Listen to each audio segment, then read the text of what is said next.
Hey girl, how are you feeling today, huh? One body, Are you doing all right? two faces. How you feeling? A phenomenal creation, a curious sight. It's a two-headed calf. I cannot believe it. I've heard of them, but I've never seen one before, and this is my first one. In more than 60 years of raising cattle, a first of its kind here. Every day she's been getting some milk. And Mom is never too far away. She will come in and lick her and just smell of her and all and make sure that she's okay, I guess, and then she goes back out and she'll stay gone a while and come back and check on her again.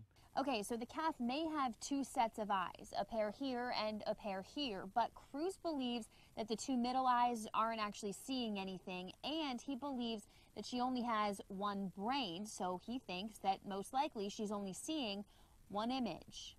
Get her to get a taste of it and she might start sucking. She's bottle feeding now, and Cruz says when one mouth is feeding, the other mouth suckles at the same time. She is.